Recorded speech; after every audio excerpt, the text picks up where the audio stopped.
안녕하세요. 취미로 시작하는 코딩입니다. 오늘은 지난 시간에 이어서 변수에 대해 더 자세히 알아보겠습니다. 자, 여기에 금고가 하나 있습니다. 제가 이 금고에 빨간 공을 넣고 문을 닫는다고 생각해 보세요. 그리고 제가 한 3일 후에 와서 금고를 열어보면 무엇이 있을까요? 당연히 빨간 공이 들어있겠죠? 그렇다면 제가 빨간 공을 빼고 파란 공을 넣고 문을 닫는다고 생각해 보세요. 제가 한 3시간 뒤에 금고를 열었을 때 뭐가 들어있을까요? 당연히 파란 공이 들어있겠죠. 왜 이렇게 당연한 사실을 말하냐고 하실지 모르겠지만 한 번만 더 해볼게요. 제가 이 금고에 X라는 이름을 붙이겠습니다. 그리고 이 금고에 250이라는 정수값의 숫자를 넣어놨다고 생각해 보세요. 그리고 제가 아무 때라도 이 X라는 금고를 열었을 때 그 안에 무엇이 들어있을까요? 그쵸? 당연히 정수 250이 들어있을 겁니다. 제가 이런 얘기를 해드리는 이유가 뭘까요? 앞서 이렇게 비유로 말씀드린 이야기가 사실은 바로 코딩에서 변수를 사용하는 방식과 정확히 일치하기 때문입니다. 그렇다면 다시 한번 지난번 만들었던 코드를 살펴볼까요? 자, 이 코드는 지난번 함께 만들었던 웃는 표정이 움직이는 그 코드입니다. 자, 실행해 볼까요? 자, 웃는 얼굴이 옆으로 이동하는 코드죠. 자, 하나씩 살펴볼게요. 먼저 저희는 정수 x라는 변수를 만들어서 얼굴이 움직이게 만들었었죠. 처음에 정수 x를 선언하고 그리고 값을 초기화해주고 그리고 계속 일씩 플러스 하면서 갱신해 가면서 이 x의 값이 변화하게 해주었습니다. 자, 이 프로세싱이 쭉 코드를 읽어 나가다가 이 엘립스 부분을 만나게 되면 어떤 일이 벌어질까요? 엘립스의 가로좌표를 쓰는 이 부분 x라고 써있죠. 이 부분에 도착하게 되면 프로세싱은 엘립스 1을 그려야지 라고 생각하게 되면서 이 x의 값이 뭔지를 찾게 됩니다. 자, 그러면은 그때 우리는 미리 이 x라는 금고에 250이라는 값을 넣어놨어요, 사실. 그렇기 때문에 이 1을 쓴 이 부분에 와서 프로세싱이 1의 가로의 좌표를 그릴 건데 이 x값이 뭐지? 라고 물어보면 우리는 그 x라는 금고를 확인해보고 그 x값은 250이야 라고 대답을 해주게 되는 거죠. 그렇기 때문에 이 1은 최종적으로 250이라는 가로좌표의 값에 그려지게 되는 것입니다. 이때 중요한 부분은 이 x의 값은 우리가 필요할 때마다 언제든지 꺼내 쓸 수 있다는 것입니다. 실제로 밑에 다른 코드들, 큰 원 밑에 다른 도형들에 대해서도 다 똑같이 x라는 변수가 쓰였는데요. 프로세싱이 이 x라는 변수를 찾을 때마다 금고 x 안에 있는 숫자를 확인하고 불러주는 과정을 반복하게 되는 것이죠.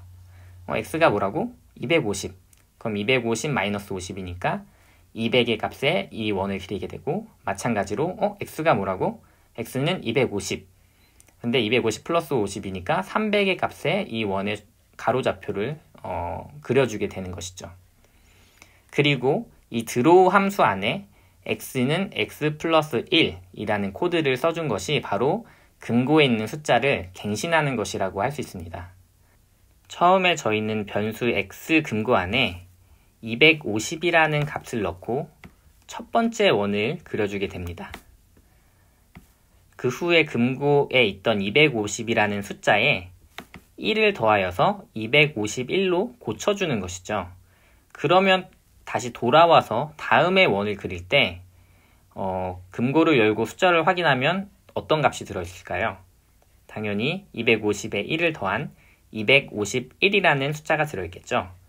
그래서 그 후에 원을 그리게 될 때는 251이라는 숫자의 가로좌표를 통하여서 원을 그리게 되는 것이죠.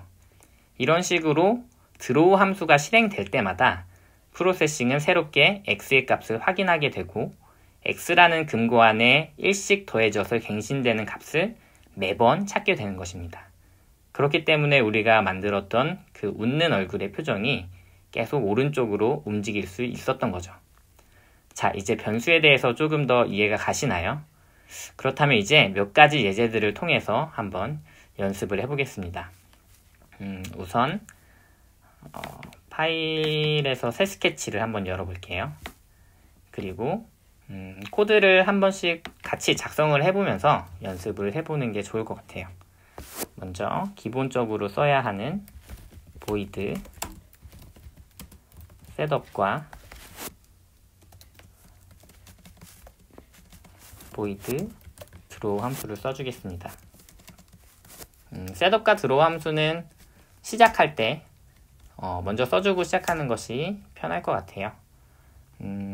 그리고 그 다음으로는 사이즈, 스케치북의 크기를 어느 정도로 할 거냐 라고 했을 때 간단하게 500픽셀 곱하기 500픽셀의 사이즈로 해보겠습니다.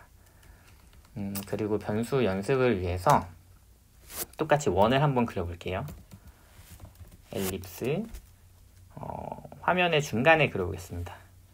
500의 중간은 250 곱하기 250, 좌표는, 그리고 크기는 한 30 정도의 크기로 해보고 실행을 해볼게요.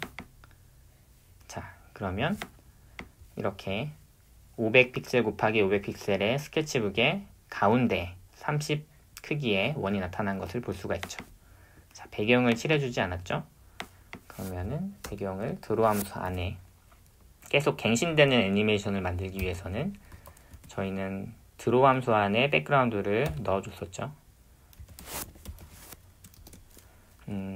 컬러는 흰색 255라는 값을 넣겠습니다. 그리고 실행을 해보면 자, 흰색 배경이 나타난 것을 알 수 있죠. 코드를 한 줄씩 작성할 때마다 이렇게 한 번씩 실행을 해보면서 확인을 하면서 하는 게 좋은 습관인 것 같아요. 왜냐면 한 번에 쭉 작성해 놓고 이제 나중에 확인해서 틀리면 어디가 틀렸는지 잘 모르는 경우가 많기 때문에 이렇게 하나씩 확인해 가면서 해보도록 하겠습니다. 이 원의 색깔은 1이라는 함수를 통해서 정할 수 있었죠. 0의 값으로 검은색으로 한번 칠해 보겠습니다. 자, 이렇게 중간에 검은색 원이 나타난 것을 볼 수가 있습니다. 자, 이제 변수를 사용해서 이 원을 움직이게 해볼 건데요. 일단 지난번에 해본 대로 원을 가로 방향으로 움직이게 하고 싶다 라는 생각이 들었다면 이 원의 X축을 담당하는 이 부분을 변수로 바꿔주면 되겠죠. 변수의 이름은 아무렇게나 정해도 상관없지만 A도 되고 B도 되고 C도 되고 상관없지만 저는 좀 알아보기 쉽게 X좌표로는 이름을 알기 쉽게 하도록 X라는 이름을 붙여보겠습니다. 그리고 이 X는 아직 정의되지 않은 변수이기 때문에 이 프로세싱 상단에 정수값 int x라고 선언을 해볼게요. 그리고 초기화는 x는 250 세미콜론 이렇게 하면 자, 똑같죠. 왜냐하면 이 x라는 값에 우리는 250이라는 숫자를 넣어놨고 이 원을 그리기 위해서 이 x를 이 프로세싱이 찾았을 때 이 250이라는 값을 꺼내서 여기에 써주게 되는 거죠. 그렇기 때문에 이 원은 똑같이 중앙에 위치하게 되는 겁니다. 초기화는 이런 식으로 셋업 안에 넣어줘도 되고 아니면 아예 선언을 할 때 이렇게 250 이렇게 해도 상관없습니다. 마찬가지로 값이 똑같은 것을 알 수가 있죠. 선언과 초기화를 동시에 하는 방법이라고 할 수 있습니다. 자, 그리고 지난번에 해본 대로 x를 한번 갱신을 해볼게요. 변하는 값을 주기 위해서 x는 x 플러스 1이라고 하면 자, 원이 가로축 방향으로 숫자가 올라가면서 이동하는 것을 알 수가 있습니다. 그렇다면 마이너스 1이라고 하면 어떻게 될까요? 예상이 가시죠? 중앙에서 왼쪽으로 가는 걸 알 수가 있습니다. 왜냐하면 처음에 이 x의 값이 250이라는 값을 갖다가 이제 거기서 계속 마이너스 1씩 빼면서 갱신이 되기 때문에 이 원에서 x라는 값을 찾을 때마다 기존에 있던 250이라는 값에서 1씩 빠진 값이 계속 추가되기 때문이죠. 그러면 한번 마이너스 10이라고 하면 어떻게 될까요? 보겠습니다. 자, 원의 속도가 빨라지는 걸 확인할 수가 있죠. 왜냐면 1씩 줄어들고 계속 갱신해서 원을 그려주다가 이제 10씩 마이너스 된 값으로 갱신해서 이 원을 그려주게 해보니까 원이 점점 빨라지는 것을 알 수가 있어요. 그리고 이번에는 y 값도 한번 바꿔볼까요? x의 y좌표. 이름은 아무렇게나 써도 상관없지만 알아보기 쉽게 y라고 하겠습니다. 마찬가지로 정수값을 통하여서 int y는 똑같이 250이라는 초기값을 갖도록 해보죠. 자, 변화가 없지만 이 y 역시 갱신을 통해서 변하는 값으로 줄 수가 있겠죠. y는 y 플러스 10 이러면 어떤 일이 될까요? 세미콜론. 자, 왼쪽 아래로 떨어지죠. 왜냐하면 x의 값은 마이너스 왼쪽 방향으로 가고 y의 값은 플러스 아래쪽 방향으로 가기 때문에 이 원의 공이 왼쪽 아래로 떨어지는 것을 알 수가 있습니다. 마찬가지로 마이너스 10이라고 하면 어떻게 될까요? 자, 왼쪽 위로 가죠. y의 값은 줄어들고 x의 값도 역시 줄어들기 때문이죠. 그리고 이렇게 이동하는 것은 많이 해봤으니까 한번 크기를 바꿔볼까요? 지금은 이렇게 30이라는 고정된 상수값으로 되어 있는 이 원의 크기를 역시 변수를 사용하여서 변화시켜 보도록 하겠습니다. 크기는 변수, 이름은 스케일의 앞글자를 따서 s라고 해줄게요. 마찬가지로 정원을 나타내기 위해서는 동일한 값을 써주고, 마찬가지로 변수에 선언을 해줘야겠죠. 정수값인 s라는 변수가 있고 그 값은 30이다 라고 정해주는 거죠. 초기값이. 자, 그러면 저희는 이 s라는 금고에 30이라는 값을 넣었기 때문에 이 원을 그리기 위해서 s라는 값을 찾았을 때 30이라는 값이 여기 써주게 되면서 마찬가지로 30 곱하기 30의 원이 생기게 된 것을 볼 수가 있습니다. 자, 여기도 마찬가지로 s는 s 플러스 1이라고 해주면 s값이 매번 갱신되겠죠. 1씩 올라가면서. 그러면 이 원을 그리기 위해서 s값을 찾을 때마다 1씩 올라가 있는 값을 매번 찾게 될 거예요. 자, 실행을 해보겠습니다. 그럼 보시는 것처럼 원이 크기가 30이었던 초기값을 지나 1씩 계속 플러스 되면서 점점 커지는 것을 알 수가 있습니다. 어디까지 커지냐면 그냥 끝없이 계속 커집니다. 물론 이 프로세싱에 한계가 있기는 하겠지만 이 화면을 넘어서는 그 순간이 지나도 계속 그 값은 올라가고 있어요, 사실. 자, 그러면 크기 그리고 위치를 바꿔봤는데 또 이 중에서 저희가 바꿀 수 있는 게 뭐가 있을까요? 바로 컬러가 있죠. 컬러가 0인데 이건 역시 변수로 한번 설정을 해보겠습니다. 컬러에 대한 변수가 따로 존재하지만 수치 값을 먼저 저희는 이용해서 한번 변화를 시켜볼게요. 컬러는 컬러의 앞글자를 따서 그냥 C라고 이름을 지어보겠습니다. 물론 변수의 이름은 마음대로 지을 수가 있어요. int C, 정수인 C라는 변수의 값은 초기의 값이 0이다 라고 해주고, 자, 보겠습니다. 마찬가지로 변화가 없죠, 컬러에는. 자, 그렇다면 마찬가지로 C의 값도 갱신을 해보도록 하죠. C는 C 플러스 1이다 라고 하면, 자, 원이 커지면서 마찬가지로 검은색이었던 원이 계속 플러스가 되어서 흰색으로 바뀐 것을 알 수가 있습니다. 중요한 것은 여기서 이 등호 표시를 썼을 때 이것이 같다라는 의미는 아니고 이 앞에 있는 이 값에 뒤에 값을 할당해 준다라는 뜻이거든요. 그렇기 때문에 원래 C값이었던 0이 있으면 이 0의 값에 이 C라는 0의 값이었다가 여기에 0 플러스 1 된 값을 여기에 할당해 준다. C에. 그렇기 때문에 이 C가 0 플러스 1인 1이 되는 거죠. 이런 식으로 매번 갱신해 나가면서 숫자가 증가하게 되는 것입니다.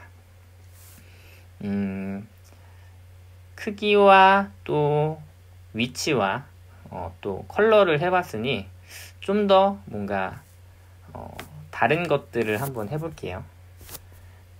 지금 원의 x와 y 좌표의 위치가 x와 y라는 변수로 정해져 있는데 이 y라는 변수를 한번 이렇게 한번 써볼게요. x는 마우스 x다. 그리고 y는 마우스 y다 라고 해볼게요. 어떤 일이 벌어질까요? 자, 실행을 해보겠습니다. 자, 보면 이 원이 마우스를 따라다니는 것을, 마우스의 좌표 위치를 따라다니는 것을 볼 수가 있죠. 자, 제가 쓴 이 마우스 x와 마우스 y가 뭐냐면 이것은 시스템 변수라고 하는 것인데 이 프로세싱이 우리가 굳이 직접 일일이 확인해서 써주지 않아도 자체적으로 확인해서 써주는 변수들인 거예요. 이 마우스 x라는 것은 현재 내 마우스의 위치에 x 좌표 값을 찾아서 여기에 써주는 것이죠. 이 프로세싱이라는 것 자체가.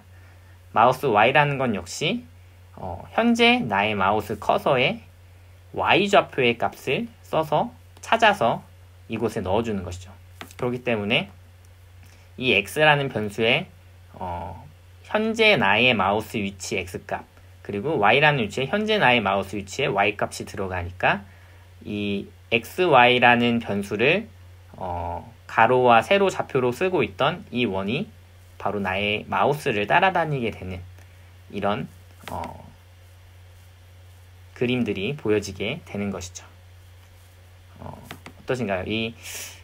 이런 마우스 X나 마우스 Y 이런 것들을 활용하면 더 인터랙티브하고 재미있는 것들을 많이 만들 수가 있는데요. 한번 여기 S 값도 마우스 X의 값을 써볼게요. 그럼 나의 마우스의 X의 현재 위치 그 수치에 따라 이 원의 크기가 달라지게 되겠죠. 실행을 해보겠습니다. 자, 보면 자, 오른쪽으로 갈수록 점점 커지고 왼쪽으로 갈수록 점점 작아지는 이런 그림을 볼 수가 있어요. 아까보다 훨씬 재밌지 않나요? 그리고 뭐 한 가지만 더 해보자면 뭐 컬러감 역시 바꿀 수 있지만 우리가 이 백그라운드를 드로우 함수 안에 깔아줌으로써 매번 스케치북을 새로 넘겨주는 효과를 얻는다고 했죠. 근데 이것을 다시 셋업 함수에 넣어주면 처음 한 번만 흰색을 깔아주고 그 이후에는 새로 배경을 깔아주지 않게 되죠. 자, 이렇게 하면 어떻게 될까요?